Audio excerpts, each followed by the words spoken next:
पहला सौदा में आप सबका स्वागत है। बाजारों के तमाम एक्सपर्ट हमारे साथ जुड़े हैं, जेके जैन साहब, आशीष कुकरेजा जी और किरण जाधव भी अब हमारे साथ हैं।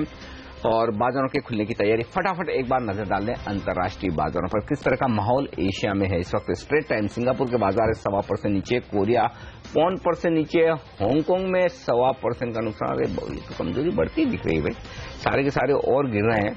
और अच्छा है कि निकाय में आज फिर से छुट्टी है तो जापान के बाजार बंद है और एसजीएक्स निफ्टी 40 अंक इसीलिए नीचे की है, तमाम एशियाई बाजार नीचे। और एशियाई बाजार इसलिए नीचे, कल डाउ फिर से 140 अंक नीचे बंद हुआ। हालांकि हम जब बंद हुए थे 100 पॉइंट से ज्यादा की कमजोरी तो डाउ फ्यूचर्स दिखाई रहे थे, तो ये तो पता था कि कमजोर होगा डाउ, लेकिन डाउ में कोई खास रिकवरी हुई नहीं। नीचे से 200 पॉइंट तक दिन में गिरा था, थोड़ा रिकवर होकर लेकिन 140 अंक फाइनली नीचे बंद हुआ। तो 40 अंकों का नुकसान हमें दिखेगा। और कल की 35 पॉइंट की प्रीमियम अगर आप निफ्टी में गिने तो आप खुलेंगे 7,700 के बेहद नजदीक, ये संकेत एसजीएक्स निफ्टी से। चलिए हम थोड़ी देर में शुरुआत देखेंगे कि किस तरह की होती है, लेकिन उससे पहले कुछ स्टॉक्स जहां पर एक्शन हो सकता है। किरण, शॉपर स्टॉक, इसके चार्ट देखकर बताएं। कल बाजार बंद होने के बाद नतीजे आए ठंडे नतीजे, कहीं कोई ग्रोथ नहीं, न आय में ग्रोथ है न प्रॉफिट में ग्रोथ है। मार्जिन 20-25 बेसिस पॉइंट कम ही होकर आए हैं।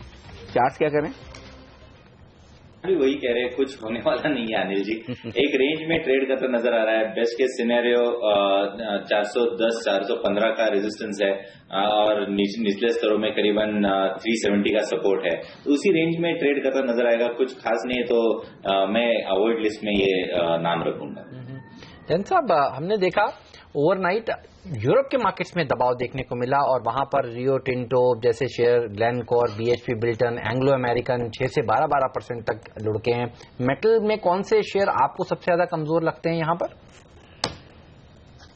मेटल स्पेस ऐसे देखोगे तो I think position wise heavy है, बट ऐसा कोई चार्ट पर वीकनेस नहीं दिखा रहा है। नो डाउट करेक्शन, एक करेक्शन हो सकता है, बट मैं सलाह नहीं दूंगा कि एग्रेसिवली शॉर्ट मेटल्स में जाना चाहिए। अभी अगर शॉर्ट पोजीशन बिल्डअप ही करना है तो आई थिंक बीईडीएल में देख सकते हैं। एक पैटर्न और ब्रेकआउट देके उसके बाद फिजल आउट हो चुका है स्टॉक, तो वहां पे अगर 110 के नीचे सस्टेन करता है तो एक शॉर्ट पोजीशन बिल्डअप कर सकते हैं। प्योरली फॉर इंट्राडे पर्सपेक्टिव नीचे में 105 का टारगेट लगाते हैं, तो मैं पोजिशनल बेसिस पर एग्रेसिव शॉर्ट मेटल्स की सलाह नहीं दूंगा। ओके, तो पोजिशनली मेटल्स में खरीदारी की राय नहीं है, ये साफ तौर पर दिखा है। चलिए बाजारों की शुरुआत हो चुकी है। प्री ओपनिंग सेशन में बता दूं क्या संकेत आ रहे हैं आपको। 40 अंक नीचे सेंसेक्स है, 25 अंक नीचे निफ्टी आपको दिखेगा। तो सेंसेक्स और निफ्टी ने मामूली लाल निशान में शुरुआत की। अल्ट्राटेक सीमेंट 3.5% नीचे दिख रहा है मुझे। ल्यूपिन कल भी गिरा था 2.5% नीचे, आज फिर से 3.5% नीचे पहली टिक पर नजर आ रहा है।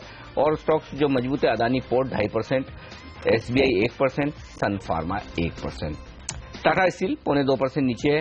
सिप्ला ओएनजीसी में मामूली नुकसान के साथ कारोबार होता हुआ दिख रहा है। रुपए में इतनी कमजोरी कैसे है? 66.41 से 66.64, सीधा 23 पैसे का नुकसान। तो करेंसी मार्केट में बड़ा झटका लगा है। एफआईएस का सेल फिगर देखकर लगता है कि करेंसी मार्केट पर प्रेशर आता हुआ दिख रहा है। 22 पैसे सीधा नीचे खुलता हुआ दिखा है। तो सेंटीमेंट खराब करने वाली चीज है ये शुरुआती कारोबार में कि करेंसी मार्केट में कमजोरी बढ़ी है। एक ही दिन 755 करोड़ की बिकवाली कल की देखकर एफआईएस की करेंसी मार्केट पर नेगेटिव असर इस वक्त पड़ता हुआ दिख रहा है। ऐसे में क्या कहीं कोई आईटी स्टॉक्स में खरीदारी करने का मौका बनता है? क्योंकि कल तो बाजार की गिरावट में आईटी शेयरों का बड़ा योगदान रहा। जैन साहब, वायदा कारोबार में निफ्टी के 4 दिग्गज शेयर टूटकर बंद हुए 1 से 3%। क्या कहीं कोई खरीदारी करनी चाहिए या फिर अगर इस कमजोरी के दम पर उछाल आए तो बेच दें फिर?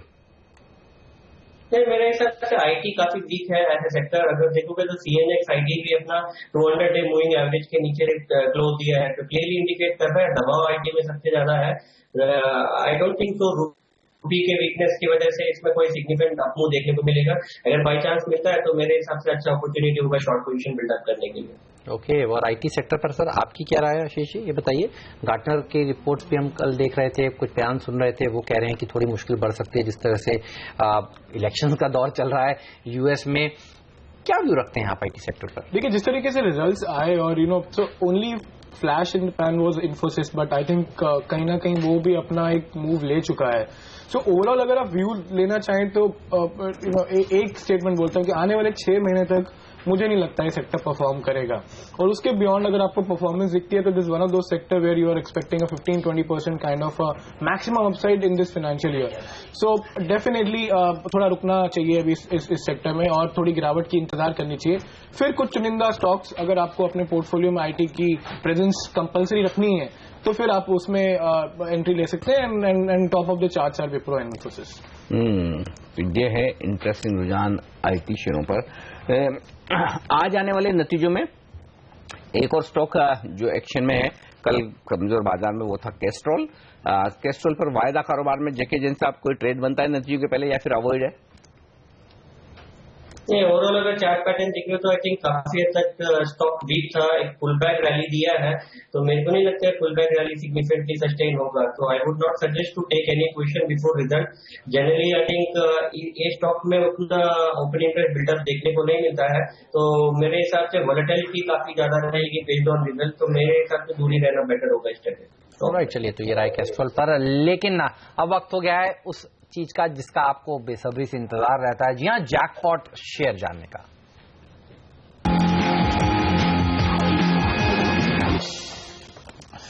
एक ऐसी कंपनी आज रडार पे जो समझने में मुझे थोड़ा टाइम लगा था, तो शायद मुझे समझाने में आप लोग को थोड़ा टाइम लगे। एक एचओवी सर्विसेज आज रडार पे, जिसे हम आमतौर पे एक बिजनेस प्रोसेस आउटसोर्सिंग या बीपीओ कंपनी के तौर पे जानते हैं। 1989 में इस कंपनी ने अपने कामकाज की शुरुआत करी थी। नॉर्थ अमेरिका में ऑपरेट करती है, इनफैक्ट मल्टीपल लोकेशंस हैं यूएस में जहां से कंपनी कामकाज करती है। सीरियल टेक एंटरप्रेन्योर परविंदर चड्डा इस कंपनी को कंट्रोल करते हैं। चड्डा साहब की जो हैंड्स ऑन वेंचर है उसके एक पोर्टफोलियो का एक हिस्सा है ये कंपनी। पिछले एक दशक में ये कंपनी खासतौर पे एक्विजिशंस के जरिए ही ग्रो करती हुई नजर आई है। और आज ये एक हाइब्रिड है। हाइब्रिड में क्यों कह रहा हूं? इस कंपनी का एक इन्वेस्टमेंट पोर्टफोलियो है, साथ साथ एक डाइवर्सिफाइड सर्विसेज कॉर्पोरेशन है, जहां पे बीपीओ केपीओ कारोबार के अलावा ये कंपनी आर्टिफिशियल रीफ्स बनाने का काम करती है, ताकि बीचेस पे जो इरोजन होता है उसे कम किया जा सके। तो वो जो 3D मैपिंग टेक्नोलॉजी है उस कामकाज में भी ये कंपनी उतर चुकी है। अब इसके इन्वेस्टमेंट पोर्टफोलियोज, आज तक इसने अपने इन्वेस्टमेंट पोर्टफोलियोज में दुनिया के जो तमाम बड़े इन्वेस्टमेंट बैंकर्स हैं, प्राइवेट इक्विटी ग्रुप्स हैं, ग्लोबल फाइनेंशियल इंस्टीट्यूशंस हैं, उनके साथ करार करा है। कुछ की माइलस्टोन्स हैं इस कंपनी के हिस्ट्री में, वो हाईलाइट कर देता हूं। साल 2007 में इस कंपनी ने लेसॉन इंक नाम की कंपनी को एक्वायर करा था 14.8 करोड़ डॉलर्स में, यानी कि आज की डेट में 950 करोड़ रुपए के आसपास एक्विजिशन था। तब इस कंपनी की जो सब्सिडी थी एचओवी सर्विसेज एलएलसी, उसके जरिए एक्विजिशन हुआ था। लेसॉन का प्रेजेंस था चाइना, मेक्सिको, नॉर्थ अमेरिका जैसी ज्योग्राफीज में। 8000 का हेडकाउंट था और 4000 से ज्यादा का क्लाइंट बेस था। तब इन दोनों कंपनीज की जब कंबाइंड रेवेन्यूज थे वो $200 मिलियन से ज्यादा के थे। इस कंपनी ने तब अपने पुणे हेडक्वार्टर्स को चेन्नई में शिफ्ट कर दिया था, क्योंकि चेन्नई में लेसॉन का, जिस कंपनी को एक्वायर करता उसका बहुत तगड़ा प्रेजेंस था। उसके बाद इस कंपनी की हिस्ट्री में 2011 इंपॉर्टेंट है। 2011 में इस कंपनी ने अपनी जो सब्सिडी एचओवी सर्विसेज एलएलसी था उसको अपोलो मैनेजमेंट की एक पोर्टफोलियो कंपनी सोर्स क्रॉप के साथ विलय की घोषणा करी। सोर्स क्रॉप क्या थी? टेक्सास बेस्ड यानी यूएस बेस्ड एक और बीपीओ कंपनी थी जिसे अपोलो मैनेजमेंट ओन करता था। इन दोनों कंपनीज का विलय हुआ और इस नई कंपनी का नाम सोर्स एचओवी रख दिया गया। उसके बाद साल 2013 में सिटी वेंचर कैपिटल इन्वेस्टमेंट्स ने अपोलो मैनेजमेंट और कुछ माइनॉरिटी शेयरहोल्डर्स का स्टेक एक्वायर कर लिया।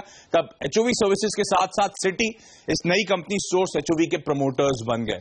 तब इस कंपनी ने घोषणा करी थी कि $525 मिलियन के रेवेन्यूज हैं सोर्स एचओवी के, यानी कि करीब 3,500 करोड़ रुपए के आसपास के रेवेन्यूज थे। उस समय one of the largest BPO KPO players था ग्लोबली इस इंडस्ट्री में। उसी साल 2013 में अनाउंसमेंट आया कि इसने मॉर्गन स्टैनली को स्ट्रैटेजिक ऑप्शंस ढूंढने के लिए सोर्स एचओवी के लिए अपॉइंट करा है। 2013 के एंड में कुछ रिपोर्ट्स आई लीडिंग मीडिया हाउसेस की तरफ से कि private equity majors, Apex Partners, Carlyle Group, Baring Asia, इन सब ने इनिशियल बिड सबमिट करी है सोर्स एचओवी का स्टेक एक्वायर करने के लिए। तब इस कंपनी का मूल्यांकन $1 बिलियन करा गया था, ये रिपोर्ट्स हाईलाइट करती हैं।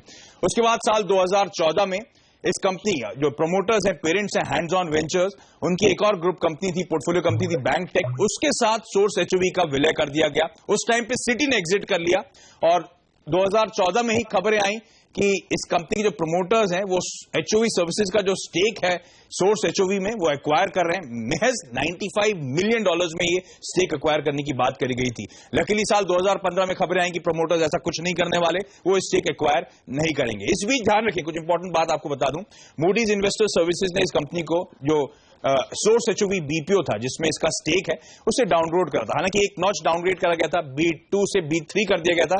तब उनका कहना था बैंक टेक के साथ जो विलय हुआ था उसके हम एक्सपेक्ट जो करते फाइनेंशियल इंप्रूवमेंट्स होंगे, उस हद तक इंप्रूवमेंट नहीं हुए, इसीलिए डाउनग्रेड हुए। लेकिन इस कंपनी के बेहद तगड़े इन्वेस्टमेंट्स हैं। लेसॉन इंक को 950 करोड़ रुपए में एक्वायर करा था। सोर्स एचओवी जिसके 2013 में $550 मिलियन के रेवेन्यूज थे, पिछले साल की एनुअल रिपोर्ट कहती है कि $1 बिलियन के रेवेन्यूज ये अप्रोच कर रहे हैं। कंसोलिडेटेड लेवल्स पर हालांकि लॉस थे, तो शेयर ऑफ एसोसिएट जो आया था वो 150 करोड़ रुपए के आसपास के उस जेवी से लॉसेस थे। लेकिन 14 कंट्रीज में 3000 कस्टमर्स, 55 देशों में 15,000 डेडिकेटेड एम्प्लॉइज और स्टेक बढ़कर अब 45% हो चुका है इस सोर्स एचओवी में इस कंपनी का। कुछ साल पहले $1 बिलियन के मूल्यांकन करे गए थे जब रेवेन्यूज थे $525 मिलियन के, और अब $1 बिलियन की तरफ अप्रोच करता हुआ ये कंपनी ह्यूज इन्वेस्टमेंट्स पर बैठी हुई है। इस कंपनी का मार्केट कैप केवल 104 करोड़ रुपए कल की क्लोजिंग पे था। कब तक इन्वेस्टमेंट्स के बेनिफिट रीप होंगे ये कहना मुश्किल है, लेकिन इस कंपनी को अपने रेडार पर रखना चाहिए।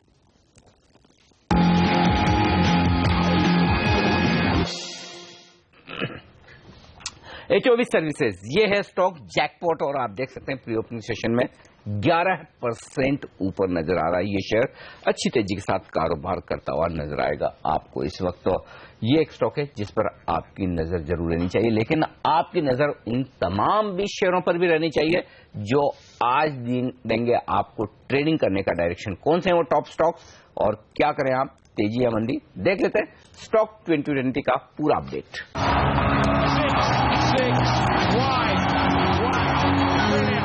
फटाफट से मेरी टीम देखिए, आप इसमें हमने 2 सेल रखे हैं। पहले यूको बैंक है जिसकी वजह हमने ये बताया कि डिपॉजिट्स के कम हो रहे हैं। मैनेजमेंट ने खुद कहा कि इसका 50% डिपॉजिट कम हुआ है ऑल इंपोर्टर्स की वजह से, और 10,000 करोड़ का आंकड़ा है, ये कमजोरी शेयर को देगा। इसके अलावा कैस्ट्रॉल पे आप प्लस करके चल सकते हैं क्योंकि इसके रिजल्ट्स आने हैं और रिजल्ट्स में अच्छा इस बार नंबर्स आ सकते हैं। और साथ ही ऑटो सेल्स के जिस तरह के आंकड़े आ रहे हैं उससे पता लग रहा है कि ऑटो एंसिलरी में ये भी आती है तो इसको भी एक बेनिफिशियरी मिलेगा। नेल्को पे आप नजर रख सकते हैं, इसके भी रिजल्ट टर्न अराउंड होंगे। 2 करोड़ के घाटे के मुकाबले कंपनी इस बार 2 करोड़ का प्रॉफिट दिखा सकती है। प्लस करके चले ग्रीव्स कॉटन के रिजल्ट भी शानदार रह सकते हैं, करीब 50% से ज्यादा मुनाफा इस बार बढ़कर आ सकता है। साथ ही एग्रीकल्चर के इक्विपमेंट भी बनाती है, इंजन भी डेवलप करती है, जिसको फायदा इसका मिलेगा। जेएसडब्ल्यू स्टील का आपको शॉर्ट करके चलना है क्योंकि इसके रिजल्ट्स खराब आएंगे, शायद 64 करोड़ का नुकसान आ जाए। इसके अलावा आपको डिपेंडेबल शेयर की जो लिस्ट हमने रखा है वो है इंडिया बुल्स होलसेल का शेयर जिसके शानदार रिजल्ट्स हैं। ऑरेंज पेपर पे आप नजर रखें, कल का मूव इसमें अच्छा आया था। एमएपी इंफ्रा को एक ऑर्डर मिला 128 करोड़ का, और साथ ही अदानी पोर्ट्स पे भी आपको ध्यान रखना है, यहाँ पर भी पावर पे भी इस पे भी अच्छे रिजल्ट्स आते हुए दिखे हैं। चलिए मेरी टीम पर नजर डालिए और देखिए कौन से स्टॉक्स आज सिलेक्टर्स ने चुने हैं। 5 बल्लेबाज और 5 गेंदबाज। ग्लोबल मार्केट्स में जिस तरह से गिरावट देखने को मिली है, मेटल और माइनिंग शेयर यूरोप में जिस तरह से प्रेशर में थे, वेदांता जैसे स्टॉक्स, हिंडाल्को जैसे शेयर में दबाव देखने को मिल सकता है। पिछले 2-3 ट्रेडिंग सेशन से कच्चा तेल जिस तरह से नरम है उसका खामियाजा केन इंडिया को भुगतना पड़ेगा। जस्ट डायल में प्रेशर देखने को मिल सकता है। पीसी ज्वेलर्स एक और ऐसा स्टॉक है जिसको गेंदबाजी का दर्जा दिया है, लेकिन बल्लेबाजी के तौर पर जेएसपीएल को आज टीम में शामिल किया है। जिस तरह से इनकी 1000 मेगावाट की जो छत्तीसगढ़ में पावर प्लांट है वो बेचने के लिए डील अब हो चुकी है, उसका अनाउंसमेंट हुआ है देर रात, उसका फायदा इस स्टॉक को मिलेगा। डिपेंडेबल के तौर पर सोना कोयो और फ्रीट के तौर पर सुब्रोस को आज टीम में शामिल किया है। दोनों ही ऑटो एंसिलरी कंपनीज हैं और ऑटो के जो बिक्री के आंकड़े आए हैं पिछले महीने के वो काफी शानदार आए हैं, जिसके चलते यहाँ पर अच्छी तेजी आज के सत्र में देखने को मिल सकती है। आईएफसीआई को फायदा मिलेगा जिस तरह से ये नॉन कोर एसेट्स को बेच रहे हैं। एनएससी में 3% हिस्सेदारी जो है उसको बेचने के लिए बोर्ड की मंजूरी मिल चुकी है और स्पाइस जेट को घटे हुए क्रूड की कीमतों का फायदा मिलता हुआ नजर आएगा। नतीजे अच्छे आ सकते हैं, इंडिगो ने भी अच्छे नंबर पेश किए थे।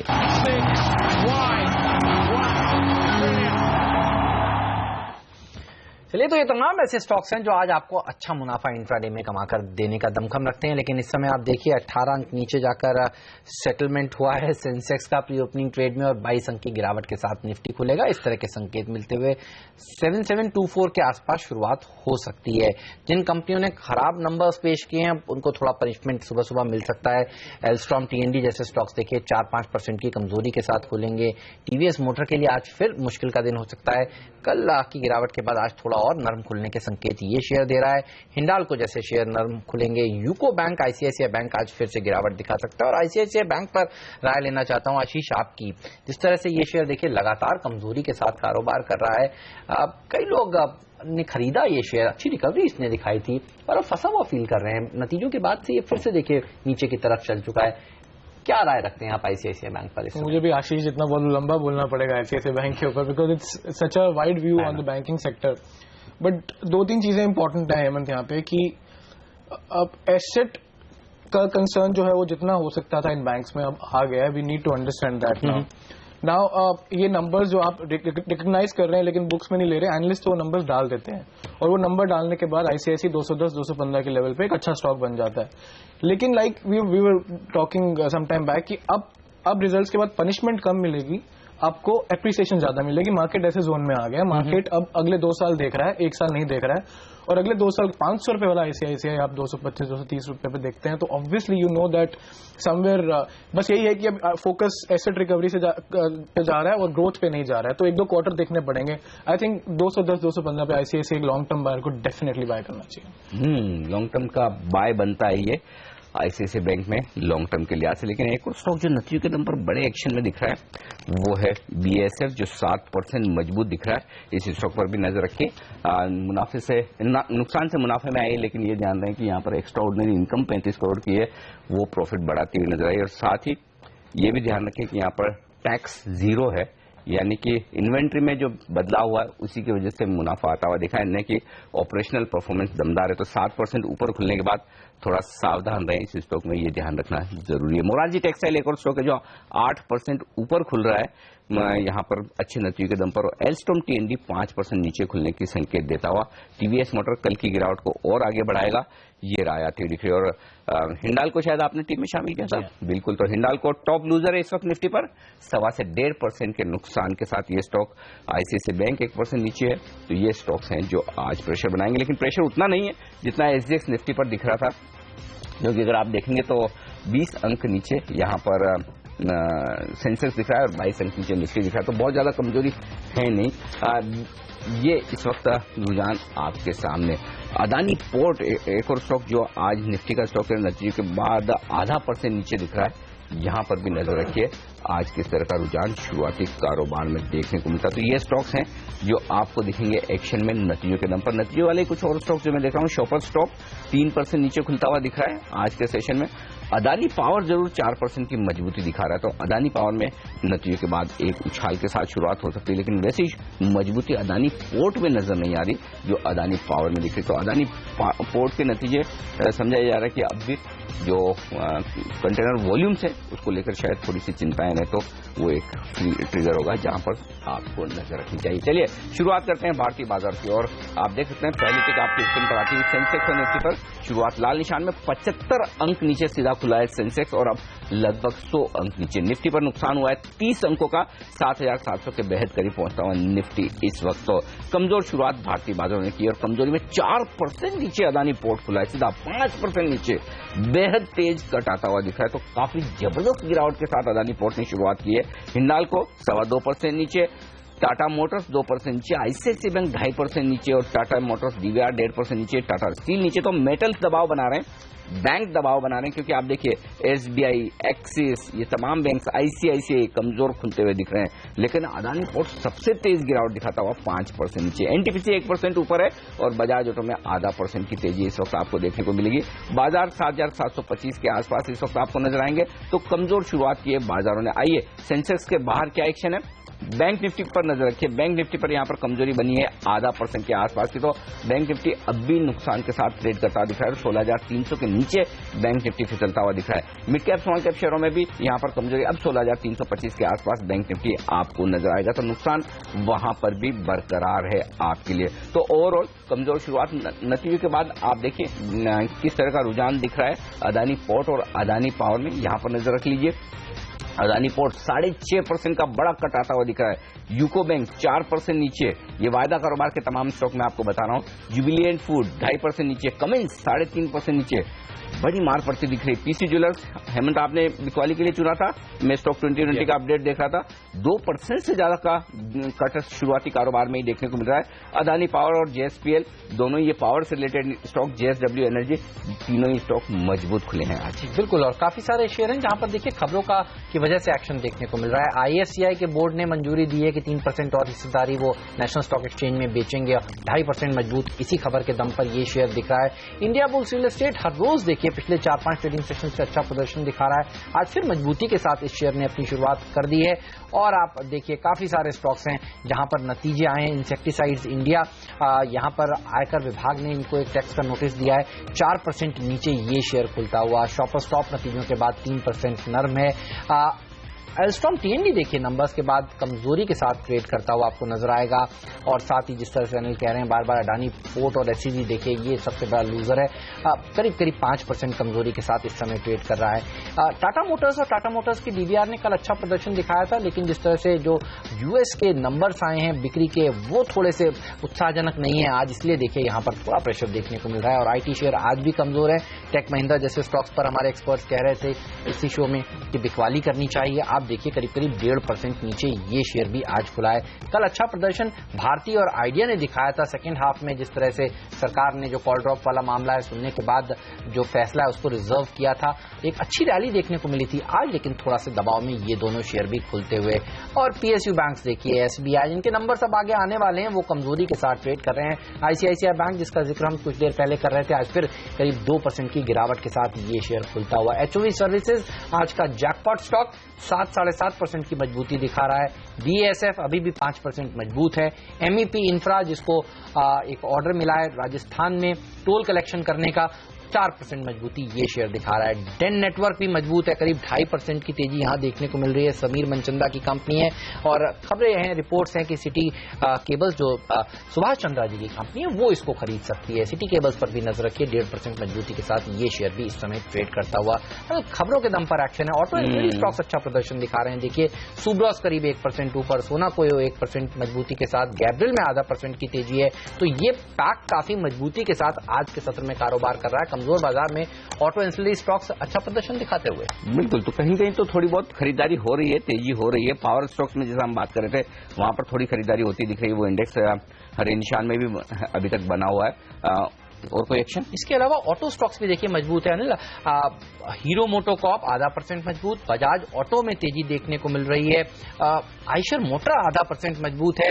केवल आप टाटा मोटर्स को छोड़ दीजिए, बाकी सारे ऑटो स्टॉक्स मजबूती के साथ ट्रेड कर रहे हैं। तो ऑटो स्टॉक्स और ऑटो एंसिलरी स्टॉक्स मोटा मोटी ये इस समय आज का थीम दिख रहा है। तो टाटा मोटर्स के अमेरिका के सेल्स के आंकड़े एकदम फ्लैट हैं, बिल्कुल कोई खास बदलाव नहीं, इस वजह से वहां पर थोड़ा दबाव है। हीरो मोटोकॉर्प कल अपने नतीजे पेश करने वाला है, उससे पहले थोड़ा बेहतर होता हुआ दिख रहा है इस बीच। लेकिन एक स्टॉक मुझे पता नहीं ये इतना क्यों गिरा, कमिंस 5% नीचे हो चुका है यहाँ पर। ये स्टॉक काफी तेजी से गिरा है, तो यहाँ पर एक बार राय लेनी चाहिए। दूसरे स्टॉक्स रिजल्ट्स के दम पर जो एक्शन में कमजोरी के लिहाज से एल्स्टॉम TND 4%, शॉपर स्टॉप 4%, ये दो स्टॉक कमजोर हैं। मोरारजी मिल्स 9% मजबूत है और बासफ देखिए 6% मजबूत है, लेकिन 1010 का हाई बनाकर अब ये स्टॉक भी ऊपरी स्टोर से 30-40 रुपए गिरा। तो यहाँ पर नजर रखिए, क्योंकि यहाँ पर नंबर्स उतने मजबूत नहीं है ऑपरेशनली जैसा कि नजर आ रहे हैं, तो थोड़ा सावधान रहें। और एविएशन कंपनियां भी देखिए मजबूती के साथ खुलती हुई। जेट, स्पाइसजेट पर नजर रखिए, 0.5%, 1% की तेजी देखने को मिल रही है। देखिए मतलब एयर इंडिया जैसी जो सरकारी कंपनी है वो मुनाफे में आ रही है। और ये देखिए सेक्टर का व्यू थोड़ा सा लोग अब चेंज करते हुए नजर आ रहे हैं। इसमें कोई डाउट ही नहीं है कि अगर क्रूड अगर इन दामों पर है तो फिर जैसा हाल ऑयल मार्केटिंग कंपनी के शेयरों का हुआ कि जहां पर दमदार रिजल्ट आ रहे हैं वैसे रिजल्ट आपको देखने को मिलेंगे एविएशन कंपनियों के भी। काफी लोग ये भी मानते हैं इंटरग्लोब के रिजल्ट उतने बुरे नहीं है जितना मार्केट समझ रहा था। तो अब जेट, स्पाइसजेट के रिजल्ट पर नजर आएगी, देखते हैं वहां पर किस तरह का माहौल बनता है। फिलहाल माहौल थोड़ी कमजोरी का है, 25 अंक नीचे निफ्टी और सेंसेक्स 90 अंक नीचे। और इन लेवल्स पर क्या ट्रेड बनता है ये जान लेते हैं जेके जैन साहब से। सर इंट्राडे के लिए निफ्टी पर क्या करें?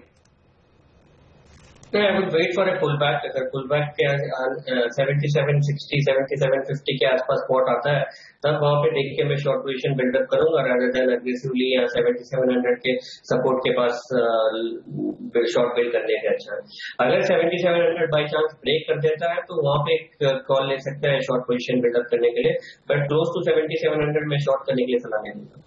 Adani port and SEZ chart पर किरण ये कैसा लग रहा है? आज काफी दबाव दिखा रहा है ये स्टॉक, थोड़ा वीक दिखाई दे रहा है हेमंत जी ये स्टॉक। आज पहले 5-10 मिनट में बहुत भारी वॉल्यूम्स के साथ इसमें बिकवाली दिखाई दे रही है, तो तो मेरा मानना है कि ये नेक्स्ट जो सपोर्ट है जो कि 214 के नजदीक है, वो सपोर्ट पे थोड़ा सा सपोर्ट लेगा, पर मेरा मानना है कि जो चार्ट स्ट्रक्चर है वो बहुत वीक है। इवेंचुअली ये स्टॉक करीबन 200 के लेवल पे आते नजर आएगा अगले 15-20 दिनों में। ओके, तो यहाँ पर थोड़ा और नीचे जाने की संभावना बनती है, और एक्चुअली दिक्कत की बात है कि स्टॉक रिकवर नहीं हो रहा है किसी भी लेवल से। लेकिन एक और स्टॉक वायदा कारोबार के लिए जैन साहब ये बताएं, कमेंस यहाँ पर क्या हो रहा है? 5% का कट आया, और ओपन इंटरेस्ट में देख रहा हूँ सबसे ज्यादा आज शुरुआती कारोबार में यहीं पर बढ़ा है 4% से। हालांकि है 10,000 शेयर ही, कम लिक्विड शेयर है, तो उस लिहाज से परसेंटेज में ज्यादा दिख रहा है। क्या करना चाहिए? ये अगर ओवरऑल अगर स्टॉक देखोगे तो आई थिंक एक अच्छा खासा मूव दे रहा था, लोअर लोज हाई हाई बना रहा था पैटर्न। और अगर ओपन इंटरेस्ट के एरिया से देखोगे तो नो डाउट ओपन इंटरेस्ट काफी लो है, बट अच्छे खासे लॉन्ग पोजीशन बिल्डअप देखने को मिले थे पिछले कुछ ट्रेडिंग सेशंस में। तो आई थिंक आज के कट के बाद में आई थिंक ये वीकनेस दिखा रहा है। तो मेरे हिसाब से जिनके लॉन्ग पोजीशन बिल्डअप हुए हैं पिछले काफी दिनों से, तो आई थिंक वो अनवाइंडिंग प्रेशर और देखने को मिल सकता है। तो आई थिंक आज की वीकनेस की वजह से स्टॉक में और गिरावट देखने को मिल सकता है। यूको बैंक भी कमजोरी के साथ ट्रेड कर रहा है, 3.5% नीचे है ये शेयर। एफएनओ का काउंटर है, और जिस तरह से अब ईरान को वापस जो तेल खरीदा गया था उसका पैसा चुकाना है। अब देखिए जो इनके पास पैसा पड़ा था वो जाएगा। ये खबर के हिसाब से सेंटीमेंट के लिहाज से 3% की गिरावट आज स्टॉक में देखने को मिल रही है। इसके चार्ट्स कैसे लगते हैं किरण आपको? हेमंत, मुझे स्टॉक का नाम यूको बैंक करीब 37 रुपए 35 पैसे पर इस समय ट्रेड करता हुआ 3% की कमजोरी है। नहीं, यूको बैंक बेसिकली वीक ही दिखाई दे रहा है। मेरा मानना है कि ये वीकनेस और भी ज्यादा होता गहराता नजर आएगा, और अल्टीमेटली ये 34-33 लेवल्स तक जाने की उम्मीद है। तो बेच के चलने की रणनीति अपनानी चाहिए 39 के स्टॉप लॉस के साथ, और 34 के टारगेट्स एक्सपेक्ट कर सकते हैं। ओके, यूको बैंक और आईओबी कब तक बेचेंगे? वायदा कारोबार से तो बाहर निकलने वाले हैं, तो अब जब तक है 1 जुलाई तक तब तक बेच लीजिए। उसके बाद किरण आपको कुछ नए पीएसयू बैंक ढूंढने पड़ेंगे। आपने आईओबी की बात करी, देखिए कल जो आंकड़े आए उसमें एक तरह से देखा जाए तो रिकवरी हुई है, लेकिन ये रिकवरी नहीं है, ये आंकड़े सुधरे हैं। ऐसा नहीं है कि लोगों ने इनको पैसा बैंक का वापस कर दिया हो। आपका क्या मानना है, क्या लगता है कि जो नंबर्स कल जयंत सिन्हा साहब ने पेश किए और दिखाया कि जो पहले 2012 में 3,360 करोड़ रुपए बकाया थे बिलफुल डिफॉल्टर्स के, वो अब घट के 470 करोड़ रुपए हो गए हैं। राइट ऑफ से ज्यादा हुए होंगे, क्या लगता है आपको? देखिए, जैसे मैं अभी आपको कह रहा था कि अब कुछ ऐसे बैंक्स हैं जहां पे अब फोकस इस बात पे नहीं जाएगा कि वो कैसी ग्रोथ दिखाते हैं, उनका फ्रेंचाइज कैसे आगे बढ़ता है, लेकिन इस बात पे जाएगा कि वो रिकवरी कैसे करते हैं। ओके, उनकी रिकवरी के डायनामिक्स कितने स्ट्रांग हैं। I was hearing a interview on your channel only yesterday of Chanda Kochhar and detailed discussion on structured debt restructuring and all that. So I think इस न्यूज को आप राइट ऑफ नहीं कर सकते, डिटेल्स पढ़ने पड़ेंगे, समझना पड़ेगा कि ये नंबर्स क्यों कम हुए हैं और क्या रीजन है।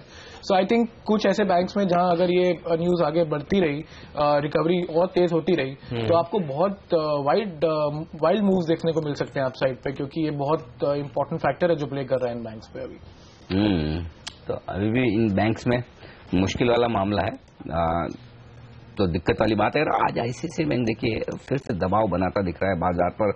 अब कमजोरी जो दिग्गजों में हो रही है, टाटा मोटर्स ये तेजी से गिरता हुआ दिख रहा है, दिन के लो पॉइंट पर आया है, 3% का नुकसान यहां पर दिखेगा। किरण, इसके चार्ट देखकर बताएं कितना और फिसल सकता है, क्योंकि वायदा कारोबार में मैं देख रहा हूं 5.5 लाख शेयर नए जुड़े भी हैं, यानी कि शॉर्ट पोजीशन तो बन रही है इस वक्त। बेसिकली इसका नेक्स्ट सपोर्ट 386 का है, तो और एक 10-15 रुपए की डाउनसाइड दिखती है अगले 2-3 ट्रेडिंग सेशंस में, और इन लेवल्स पे एक अच्छा सपोर्ट मिलना चाहिए। अगर ये सपोर्ट मिलता है तो हायर टॉप हायर बॉटम ये चार्ट बनाता रहेगा, और वापस एक बार 420-435 के लेवल्स आपको देखने को मिल जाने चाहिए। देखने की बात ये रहेगी कि 385-386 लेवल्स पे ये कैसे बिहेव करता है। लेकिन 6 दिन में 15% अगर एक शेयर कोई पिटा है तो वो आईसीआईसीआई बैंक है, जिसका जिक्र हम कर भी रहे थे। ये बताइए किरण, आपको क्या लग रहा है, क्या ये वापस 200 के नीचे जा सकता है? क्योंकि एक बार हमने देखा था कुछ दिनों पहले 200 के नीचे गया था, उसके बाद एक स्मार्ट रिकवरी भी देखने को मिली थी। क्या लेवल्स नजर आ रहे हैं अब आपको इस गिरावट के बाद? 258 से लेके डायरेक्ट 216 पिछले 8-10 ट्रेडिंग सेशंस में ये बहुत ज्यादा गिरावट देखी गई है इस स्टॉक में। इसका बहुत अच्छा सपोर्ट 210-211 लेवल्स पे है। इसके नीचे जाते हुए मैं नहीं देख रहा हूं, तो इन लेवल्स पे अगर किसी के शॉर्ट है तो कर लेने चाहिए। लॉन्ग पोजिशंस जाने की सलाह नहीं दूंगा जब तक एक ट्रेंड रिवर्सल प्राइस पैटर्न ना दिखे, पर अगर किसी के शॉर्ट पोजिशंस है तो 210-211-12 लेवल्स पे कवर कर लेना चाहिए। जैन साहब, अदानी पावर 3% मजबूत है और ओपन इंटरेस्ट में यहाँ पर 18 लाख शेयर जुड़े हैं, 2.5% बढ़कर खरीदना चाहिए 32-75 पर या फिर छोड़ दें? ये मेरे हिसाब से अवॉइड करना चाहिए। अगर स्टॉक चाहिए तो आई थिंक काफी वोलेटिलिटी देखने को मिलती है। नो डाउट रिजल्ट्स के बेसिस पे स्टॉक गैप अप दिया है, तो आई थिंक मार्केट का लुक के against I don't think so ये स्टॉक सस्टेन्ड बेसिस पे ऊपर जाने के चांसेस है। तो मेरे हिसाब से जिनके भी लॉन्ग है वो प्रॉफिट बुक कर लेना चाहिए rather than fresh position buildup करने। दीवान हाउसिंग फाइनेंस में देखिए मजबूती देखने को मिल रही है, इसके नंबर्स आ जाने वाले हैं। एसकेएस माइक्रो फाइनेंस के स्टॉक पर नजर रखिए, इनके अब नंबर्स आने वाले हैं। एक्सपेक्टेड यही है कि अच्छे नंबर्स आ सकते हैं एसकेएस के भी और दीवान हाउसिंग फाइनेंस के भी। दीवान हाउसिंग फाइनेंस DHFL मजबूती के साथ ट्रेड करता हुआ, हालांकि एसकेएस 0.5% कमजोरी के साथ कारोबार कर रहा है। एक रिपोर्ट में देख रहा था सीमेंट कंपनियों के ऊपर, आशीष और आपकी राय लेना चाहूंगा। रिपोर्ट में ये लिखा गया है कि जो सीमेंट की बिक्री है जितनी बढ़नी चाहिए थी इतनी नहीं बढ़ पा रही है, क्योंकि मॉनसून कमजोर रहा है, सीमेंट खुद से नहीं लग सकता, पानी की जरूरत है। और बड़ी ब्रोकरेज हाउसेस कह रही हैं कि कंस्ट्रक्शन एक्टिविटी थोड़ी रुकती हुई दिख रही है। अंबुजा और ACC के ऊपर ये ब्रोकरेज हाउस जो है, फॉरेन ब्रोकरेज हाउस, अब थोड़ी सी अंडर परफॉर्म की रेटिंग दे रहा है। आप कैसे देख रहे हैं इसको? आई थिंक स्टॉक स्पेसिफिक होना बहुत जरूरी है सेक्टर में। जरूर ये कंसर्न है कि जितनी एक्सपेक्टेड थी उतनी वॉल्यूम्स ग्रोथ नहीं हुई है, लेकिन अगर आप स्टॉक स्पेसिफिक जाएंगे तो कुछ इंटरेस्टिंग प्लेयर्स हैं इस समय। अगर बड़े स्टॉक की बात करें तो अगर ACC को समझिए आप, जिस तरीके से साउथ में वॉल्यूम्स का कंसर्न रहा है और इनके प्लांट है कर्नाटका में भी और AP में भी, और अगर AP में कंस्ट्रक्शन एक्टिविटी बढ़ती है तो बेसिकली होता क्या है कि AP की सीमेंट कंपनीज अपना माल कर्नाटका में डंप करती हैं, तो वो बंद हो जाता है। तो इस करके वो इमीडिएटली आपको अगले 2 क्वार्टर्स में ट्रैक्शन देखने को मिलेगा, नई कैपेसिटीज आ रही हैं। ऐसे ही एक छोटा स्टॉक है संगी इंडस्ट्रीज, जो कि ईस्ट मार्केट में है और 4.5 मिलियन टन की कैपेसिटी है, पिरामल फंडिंग कर रहा है और 9 मिलियन कैपेसिटी अगले 2 साल में जाएगी। सबसे इंपॉर्टेंट फैक्टर इस समय क्या है मीन्स कि प्राइसेस स्टेबलाइज हो रहे हैं। वो स्टेबलाइज होते हैं तो वॉल्यूम, जैसे मैंने आपको बोला कि हम में से हर कोई 2 साल के लिए बुलिश है, तो कंस्ट्रक्शन एक्टिविटी बढ़ेगी ही बढ़ेगी। और कुछ रीजन्स तो अब एक्सपेक्टेड है कि पक्का अच्छा करेंगे, AP के लिए सबका व्यू बना है कि अच्छा करेगा। So that way I think couple of stocks are good, you should take on downside. ACC और संगी इंडस्ट्री जो ऐसे स्टॉक्स हैं जो हम रिकमेंड कर रहे हैं। ACC और सांगी इंडस्ट्रीज ये सीमेंट शेयर है जहां पर मौका बन सकता है खरीदारी का, लेकिन खरीदारी का मौका लोगों ने देखा है आज मिड कैप शेयरों में, क्योंकि अब देखिए मिड कैप इंडेक्स लाते हैं आपके सामने, क्या हुआ है? फ्लैट एकदम कल के लेवल पर आ गया पूरा। सारी रिकवरी हो चुकी है मिड कैप इंडेक्स में और रिकवरी हो रही है सेंसेक्स और निफ्टी में भी। 11 अंक नीचे अब निफ्टी बचा है, सेंसेक्स महज 45 अंक नीचे। तो जो हम कह रहे थे कि 7,700 को इतना आसानी से शायद बाजार ना तोड़े, वो इस वक्त आपके सामने होता हुआ दिख रहा है। तो निचले स्तर से एक अच्छी रिकवरी आती दिख रही है सेंसेक्स में भी और निफ्टी में भी। मैं निफ्टी का आज का लो दे दूं आपको पहले, 7,715 और हाई है 7,737, जिसके करीब इस वक्त हम ट्रेड करते हुए दिख रहे हैं। और बैंक निफ्टी 16,300 के थोड़ा सा नीचे 10-12 पॉइंट शुरुआती कारोबार में गिरा है, उसके नीचे गया नहीं। और बैंक निफ्टी भी थोड़ा अपने नीचे स्तर से 70-80 पॉइंट रिकवर करता हुआ दिख रहा है। ये इस वक्त का रुझान है। एक बार ये हमारे जैकपॉट शेयर पर भी नजर डालें, आज किस तरह का प्रदर्शन जैकपॉट शेयर में होता हुआ दिख रहा है। 7% मजबूत है जैकपॉट शेयर इस कमजोर बाजार में भी, ये इस वक्त का रुझान आपको दिखेगा। ऑयल इंडिया एक और स्टॉक है जो 2% कमजोर है इस वक्त, यहां पर थोड़ा नुकसान देखने को मिल रहा है। केन इंडिया में नुकसान देखने को मिल रहा है, तो ऑयल से जुड़े स्टॉक्स थोड़े से दबाव में हैं आज। बिल्कुल, ऑयल एंड गैस स्पेस के शेयर दबाव में है। जस्ट डायल पर एक बार राय लेना चाहूंगा। Bank of America Merrill Lynch ने इस शेयर को दरअसल आउट परफॉर्म से अब अंडर परफॉर्म की रेटिंग दी है और आज आप शेयर देखिए करीब 2% से ज्यादा की गिरावट ये काउंटर दिखा रहा है। लेकिन जैन साहब, आप क्या राय रखते हैं? FNO में है ये शेयर, कैसे ट्रेड करेंगे इसे आप? जस्ट डायल का शेयर आप देखिए आज करीब 2% नीचे है, कल के बाजार में भी थोड़ा अंडर परफॉर्मेंस देखी जा रही थी इसमें। नहीं, ओवरऑल अगर स्टॉक देखोगे तो आई थिंक एक 900 के आसपास आके एक टॉप पैटर्न बना चुका है, और एफएनओ स्पेस में देखोगे तो आई थिंक करीब करीब 30 से 35 रुपए का डिस्काउंट में स्टॉक चल रहा है। तो रियली शॉर्ट पोजीशंस है लगातार, अभी पिछले 3 से 6 महीने तक ये काफी हद तक डिस्काउंट में चल रहा है।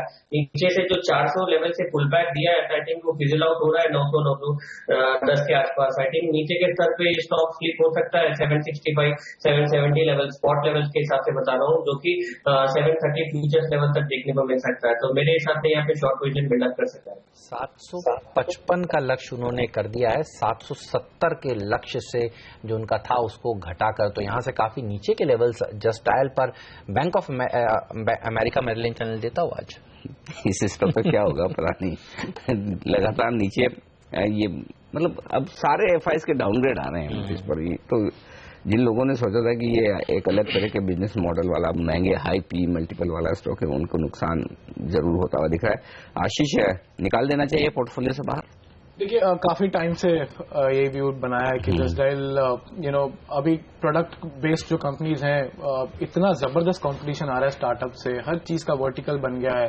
सो जूते पॉलिश करने से लेके हेयर कट कराना सब घर में हो जाता है अब। So there is no reason that I should back this stock for any. थोड़ा स्टार्टअप्स को ट्रैक कर रहा हूं मैं आजकल, तो कोई मुझे नहीं लगता है कि कोई केस है जस्ट डायल के लिए अभी, अनलेस कोई बहुत रिमार्केबल प्रोडक्ट आता है और वो गेम बोलने के बाद 2-3 क्वार्टर से बोल रहे हैं कि ये प्रोडक्ट आएगा, वो प्रोडक्ट लाने की कब से कोशिश कर आ नहीं रहा। And you're talking about a technology company. A technology company if talks that they're going to come out with product in from 3 quarters and they're unable to come out, इसको तो 400 रुपए का भाव हो जाना चाहिए। It's a very serious issue अगर आप बोल रहे हैं और आ नहीं रहा। चलिए, तो आज एक बड़ा डाउनग्रेड आया और आज की रिपोर्ट है Bank of America Merrill Lynch की, अंडर परफॉर्म की रेटिंग उन्होंने दी है और लक्ष्य दिया है 755 का, 770 से वो घट गया है और अब आप देखिए 3.5% नीचे है। बात करते करते तेज गिरावट स्टॉक में देखने को मिल रही है। लेकिन हाँ, आपको एक और स्टॉक जो दिन के लो पर आ रहा है वो है अदानी पोर्ट। मतलब फ्रेश बिक वाली अभी अभी शुरू होती दिखी है, 7.5-8% कट दिख रहा है अदानी। और निफ्टी के स्टॉक में इस तरह से मार पड़ती है कि जैसे निफ्टी के स्टॉक में होके मिड कैप शेयर हो, ये मतलब टीवीएस मोटर का भी ऐसा ही हाल हुआ था नतीजों के बाद। देखिए, और वॉल्यूम देखिए क्या वॉल्यूम है, जबरदस्त। एनएससी पे देखिए 42-43 लाख शेयरों का कारोबार एनएससी पर। वायदा कारोबार तो छोड़ दीजिए, वहां पर तो वॉल्यूम और भी जबरदस्त है। तो खतरनाक 8% का बड़ा कट है। कुछ लेवल्स में भूल गया हूं, एक बार फिर से ले लेता हूं। किरण, कहां अगला सपोर्ट है अदानी पोर्ट के लिए, कहां दिख रहा है आपको चार्ट पर? एक छोटा सा सपोर्ट 215 पे है, पर मैंने जैसे पहले भी कहा कि ये लेवल होल्ड नहीं करेगा। इवेंचुअली ये स्टॉक करीबन 200 के लेवल्स तक आने की संभावना है। नेक्स्ट इंपॉर्टेंट सपोर्ट जो कि है, पिछला स्विंग बॉटम था 196-198, तो मैं राउंड फिगर आपको बोल रहा हूँ कि 200 का बहुत अच्छा सपोर्ट है। इन लेवल पे सारे शॉर्ट पोजिशंस कवर कर लेने चाहिए, पर लॉन्ग पोजिशंस लेने की पॉसिबिलिटी नहीं दिख रही है अभी भी चार्ट पे। देखिए, अब कंपटीशन हो रहा है अडानी पोर्ट और एसईजी के बीच में और जस्ट डायल के बीच में। जब हमने आपको बताया था तो 3% कमजोर था, अब 8% कमजोर है जस्ट डायल का स्टॉक। आशीष की आवाज का असर कह रहे हैं कि 400 रुपए का हो जाना चाहिए। तो देखिए, लोग यहाँ पर बेचकर चल रहे हैं और ये बड़ी रिपोर्ट है जो मैं इस समय देख रहा हूं। बिल्कुल, मतलब काफी डराने वाली रिपोर्ट। जी हाँ, और कल भी हमने देखा था यहाँ पर गिरावट देखने को मिलती। तो इसके लिहाज से अगला सपोर्ट लेवल कौन सा है किरण, इस शेयर के लिए भी बताइए। जल्द का नेक्स्ट सपोर्ट करीबन आता है 765 से लेके 724, तो ये लेवल्स सपोर्ट जोन है। तो इन लेवल्स पे एक बार रिव्यू ले लेना चाहिए, पर वीकनेस बहुत ज्यादा है, आज के वॉल्यूम भी बहुत स्ट्रांग है जब ये स्टॉक नीचे आ रहा है। तो सप्लाई ओवर पावरिंग डिमांड का पूरा सिनेरियो इस स्टॉक में दिख रहा है। तो लॉन्ग पोजीशंस बिल्कुल नहीं बनाने चाहिए सपोर्ट पे अगर ये स्टॉक मिलता है तो, पर अगर थोड़ा सा बाउंस बैक मिलता है तो शॉर्ट पोजीशन जरूर ले सकते हैं।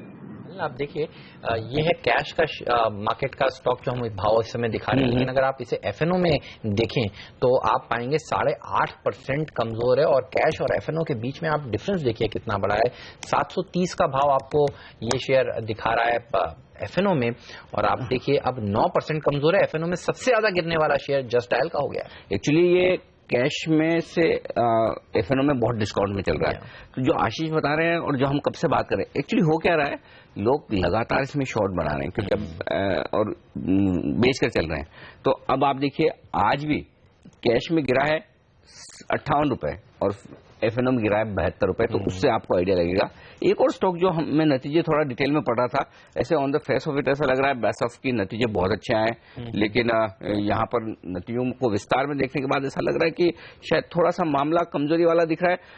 1010 का हाई बनाकर स्टॉक 40 रुपए निकल गया और 80 करोड़ का इन्वेंट्री गेन है, खाली इन्वेंट्री का एडजस्टमेंट, अगर उसको निकाले तो एक्चुअल कंपनी फिर से लॉस में है।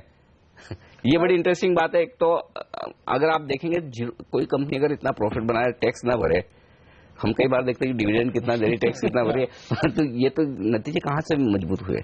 आई थिंक थोड़ा ओवरप्लेड हो गए हैं फैक्ट की। हेडलाइन न्यूज है कि प्रॉफिट में आई है, लाइक यू मेंशन कि इन्वेंट्री गेन एक बड़ा फैक्टर है।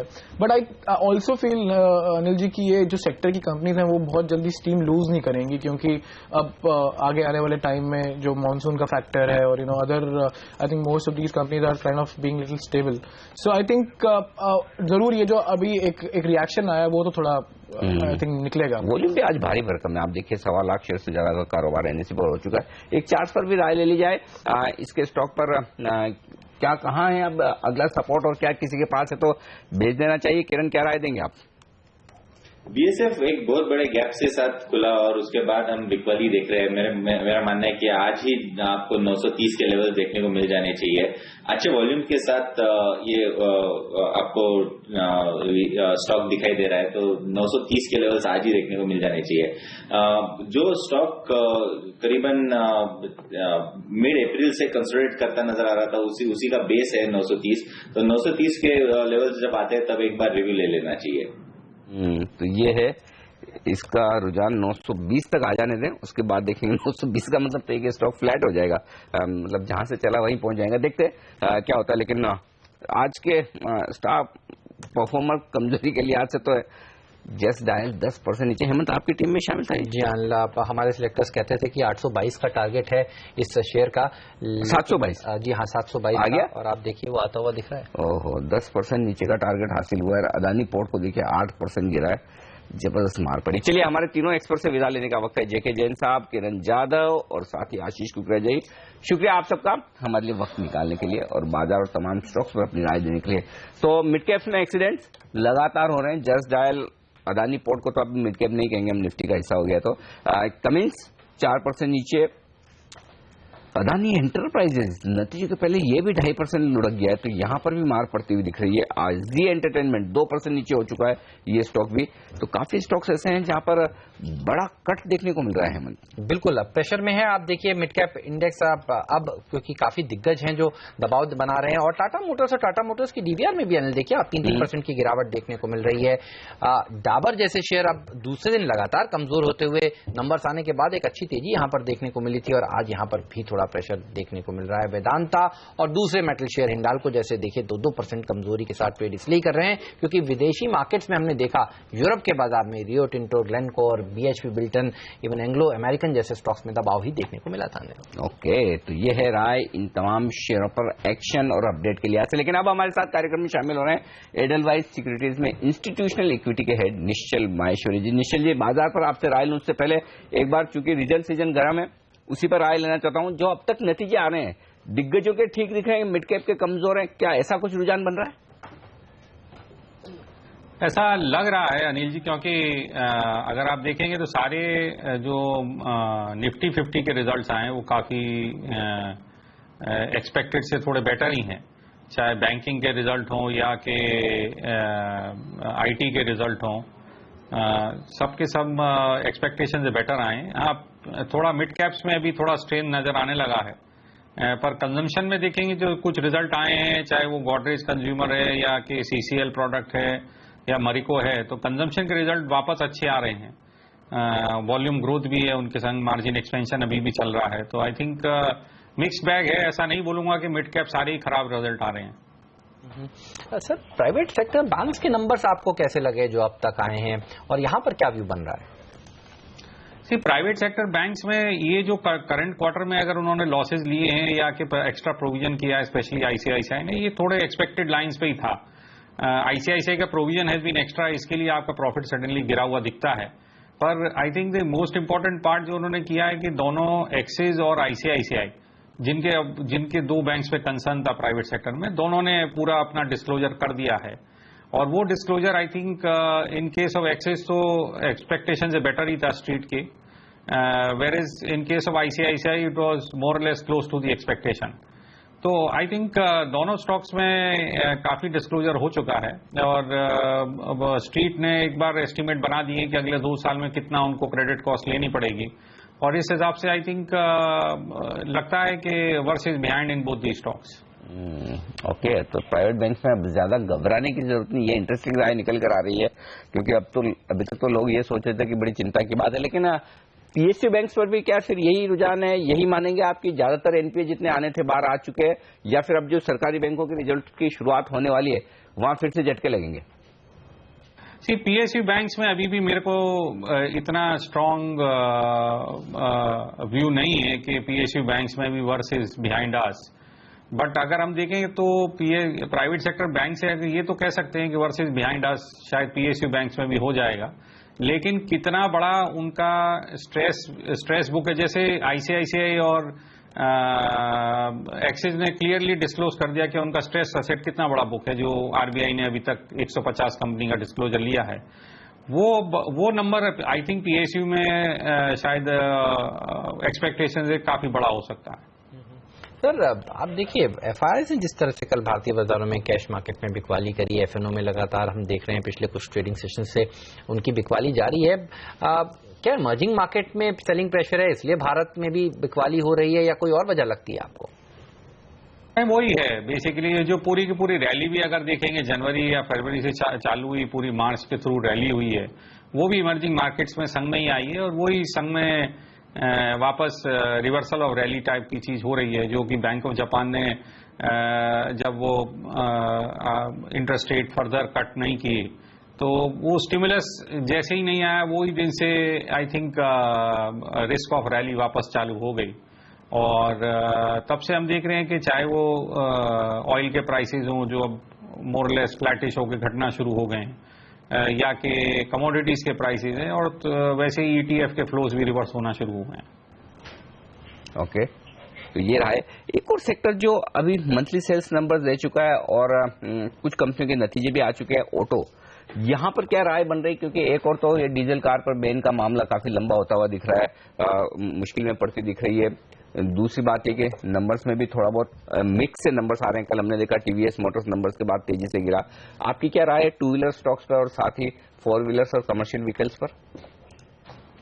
तो टू व्हीलर्स में आई थिंक डोमेस्टिक सेल्स अच्छा कर रही है, मोटरसाइकिल अभी भी 7-8% की ग्रोथ दिखा रही है, जबकि स्कूटर्स में अच्छी तेजी बनी है। तो हीरो होंडा के नंबर जो आए वो भी स्कूटर्स की वजह से अच्छे आए हैं। टीवीएस ऑब्वियसली स्कूटर नहीं करता है तो या कम करता है, तो इसके लिए उनके नंबर इतने स्ट्रांग नहीं है। पर एक्सपोर्ट का बाजार अभी भी खराब है टू व्हीलर में, स्पेशली अगर आप देखेंगे बजाज ऑटो के नंबर आए, उनका काफी नंबर फ्लैटिश सा रहा है एक्सपोर्ट्स में। तो ये तो टू व्हीलर है, but I think four wheeler 15-16% की ग्रोथ कर रहा है। थोड़ा सा स्लो डाउन दिख रहा है एमएचसीवी में, जो उनके 30-30% की ग्रोथ आ रही थी वो 20-22% पे ग्रोथ आ गई है। तो आई थिंक कहीं जो रिप्लेसमेंट डिमांड थी वो अब खत्म होती नजर आ रही है एमएचसीवी में सेक्टर में। अब अगर इकोनॉमी अच्छा ग्रो करा तो वो डिमांड जो है फ्रेश डिमांड आने लगेगी, पर आई थिंक वो सब डिमांड आई थिंक पोस्ट ये रेनी सीजन के बाद ही मुझे लगता है कि वो पोस्ट डिमांड तभी चलेगी जब एक बार सबको विश्वास हो जाएगा कि इकोनॉमी स्ट्रांग फुटिंग पे वापस है। बिल्कुल, तो मानसून अच्छा आएगा तो उसके बाद टू व्हीलर्स में और बेहतरीन प्रदर्शन देखने को मिलेगा। शुक्रिया महेश्वरी साहब समय निकालने के लिए और आज इस चर्चा में शामिल होने के लिए। इस समय बाजार पर नजर डालें, 116 अंक नीचे सेंसेक्स ट्रेड करता हुआ 30 अंक की गिरावट निफ्टी में देखने को मिल रही है। 7716 का स्तर आपको इस समय अपनी स्क्रीन पर दिखेगा। मिड कैप इंडेक्स में भी 1/4% से ज्यादा की नरमी इस समय देखने को मिल रही है। और आप देखिए एडवांस डिक्लाइन रेशियो गिरने वाले शेयरों के फेवर में, एक बढ़ने वाले शेयर के सामने करीब करीब 2 गिरने वाले शेयर। एक और दिग्गज को एक्सपर्ट को टीम में अब यहां पर शामिल करते हैं शो में।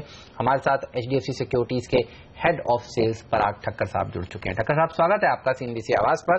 बताइए क्या व्यू बन रहा है मार्केट्स में? पिछले 2-3 दिन से जो गिरावट देखने को मिल रही है, सब थोड़ा डर रहे हैं। मई महीना वैसे भी थोड़ा बदनाम होता है, कहते हैं सेलिंग इन गो अवे। कैसे अप्रोच करेंगे? मेरे हिसाब से जो ग्लोबल इश्यूज है वो अभी भी है, ग्रोथ कहीं पे नहीं है।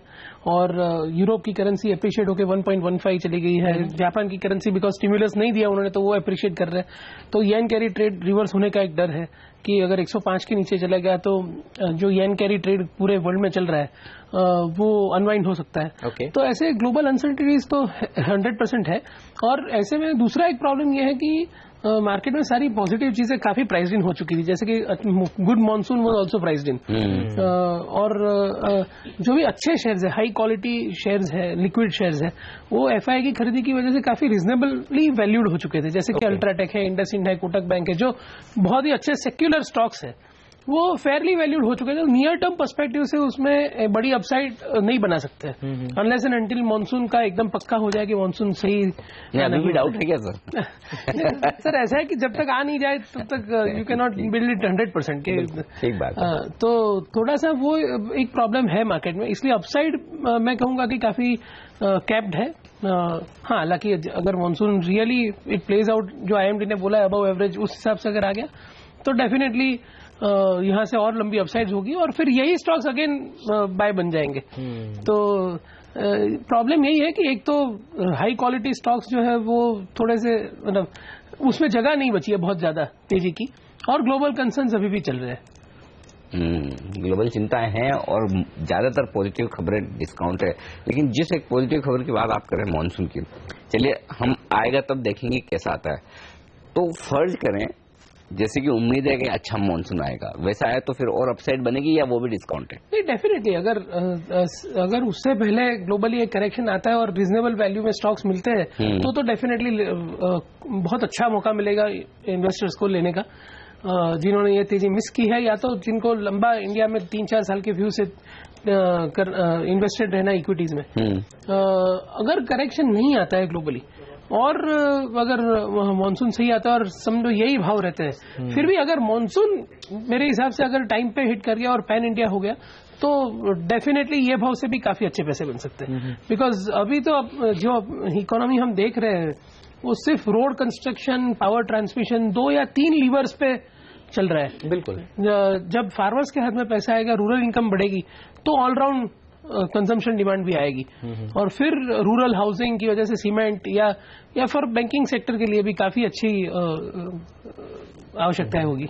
तो इस समय खराब खबरें ज्यादा हैं और अच्छी खबरें सारी पचा ली हैं मार्केट ने, इसलिए थोड़ी बहुत गिरावट देखने को मिल रही है, लेकिन कुछ सेक्टर्स के लिए अच्छी खबरें भी देखी जा रही हैं। पराग साहब ये बताइए, IGL के लिए अब आपका क्या व्यू बन रहा है? हमने देखा है पिछले 4 महीने में करीब 72 नए स्टेशन इन्होंने खोले हैं और मई में आंकड़ा है 18 नए स्टेशन खोलने का। जिस तरह से ऑड इवन वाला मामला दिल्ली में छाया हुआ है, डीजल टैक्सीज के ऊपर रोक लगी हुई है एक तरह से और CNG में कन्वर्ट करने की बात की जा रही है, IGL के लिए आपका क्या व्यू बन रहा है इस समय?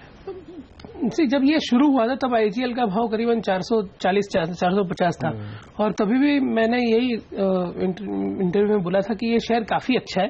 ये एक Warren Buffett type of stock है, ये मोनोपोली है ऐसे रीजन में जहां पे अभी due to environment norms gas का ही कंजम्पशन को सपोर्ट किया जाएगा। बिल्कुल। तो और कैश फ्लो यील्ड बहुत अच्छा है, फ्री कैश फ्लो काफी अच्छा बनता है और अभी अपॉर्चुनिटी है बिजनेस में और इन्वेस्ट करने की, तो वो नए स्टेशन खुलते जा रहे हैं।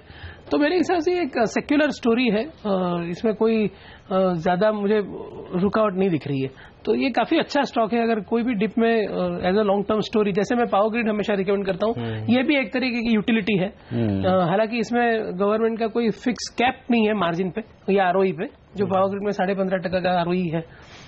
तो मेरे हिसाब से ये सब businesses as a long term investor, steady investor जिनको हर साल 15-20% CAGR रिटर्न चाहिए, उनको मार्केट के कोई भी करेक्शन में लेने चाहिए। ओके, जस्ट डायल आपकी रिसर्च के कवरेज में है? क्योंकि आज ये स्टॉक मैं देखा हूं मेरिल लिंच की रिपोर्ट के बाद जिस तरह से टूटा है, 10% ये स्टॉक निकल गया है जस्ट डायल का। क्या करना चाहिए? काफी लोग अब इस स्टॉक में ऊपर के भाव पर फंसे हुए, क्या बेचकर निकल जाए इन लेवल पे या थोड़ा इंतजार करना चाहिए? मेरे ये स्टॉक हमारे कवरेज में नहीं है और इसमें काफी ऐसे पहलू है जिसको ऊपर ध्यान देने चाहिए। मतलब सर्च इंजन है उनका, वो कैसे करता है, तो ये काफी कॉम्प्लिकेटेड स्टोरी है, ऐसे एकदम से ही इसमें कॉल नहीं लेना चाहिए मेरे हिसाब से। ओके, इस बीच एक बात बता दूं, अदानी पोर्ट का शेयर फटाफट आपकी स्क्रीन पर लेकर आएंगे। निफ्टी का स्टॉक है 10% गिर चुका है, नीचे का सर्किट लग चुका है इस स्टॉक में, ये ध्यान रहे।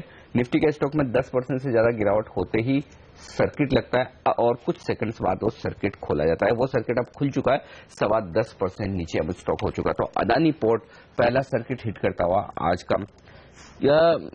क्या वजह है कि नंबर्स पर इस तरह के रिएक्शन आ रहे हैं? अडानी पोर्ट देखिए निफ्टी में होने के बाद 10% नीचे। देखिए, मैं इस स्टॉक में काफी बुलिश पहले से ही नहीं हूँ। मुझे ऐसा लग रहा है कि कोल जो सबसे बड़ा इंपोर्ट होता था अदानी पोर्ट में, अभी आज की तारीख में कोल इंडिया को अपना प्रोडक्शन कम करना पड़ रहा है। इतना प्रोडक्शन हो रहा है इंडिया में, पावर की डिमांड नहीं है। ऐसे माहौल में ऐसे स्टॉक्स चलना मुझे थोड़ा डिफिकल्ट लगता है। हालांकि it can be offset by some other thing, coal नहीं है, कुछ और हो सकता है।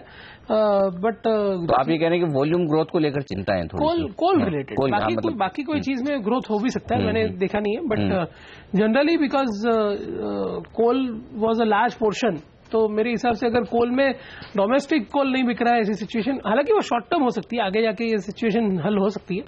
बट अगर डोमेस्टिक कोल इंडिया का प्रोडक्शन कम करना पड़ रहा है तो कोल इंपोर्ट करने की क्या जरूरत है? और कल हमने देखा था प्रोडक्शन घटने जो आंकड़ा सामने आया था कोल इंडिया में, कल कोल इंडिया के स्टॉक में काफी दबाव देखने को मिला था। 2.25% नीचे जाकर कोल इंडिया का शेयर ने समाप्ति दी थी। लेकिन आप देखिए अडानी पोर्ट एंड एसईजी के अलावा अडानी ग्रुप की दूसरी कंपनियों पर भी प्रेशर देखने को मिल रहा है।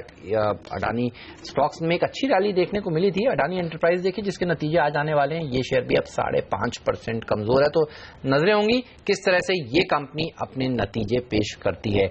लेकिन आप देखिए HDFC और कोटक महिंद्रा बैंक और HDFC बैंक, ये कुछ ऐसे स्टॉक्स हैं जो बड़ा वेटेज रखते हैं बाजार में और ये अच्छा प्रदर्शन दिखा रहे हैं। यहां से थोड़ी स्टेबिलिटी इस समय देखने को मिल रही है। सर ये बताइए, आप कह रहे हैं अच्छे शेयरों को चुनने का बेहतरीन मौका इस समय बाजार दे रहा है और कई लोगों को मिस वाली फीलिंग आई भी थी, जिस तरह से एक तरफा तेजी देखने को मिलती। कौन से स्टॉक्स हैं जो अब आपके रडार पर है, जहां पर आपको लगता है गिरावट में खरीदारी करनी चाहिए? तो मेरा ये मानना है कि फाइनेंशियल्स में जो हाई क्वालिटी फाइनेंशियल्स थे, जैसे कि कोटक इंडसइंड और चोला फाइनेंस, बैंकिंग में कोटक इंडसइंड और लार्ज कैप में, और चोला फाइनेंस एक NBFC था, उसमें एक बहुत अच्छी तेजी हो चुकी है।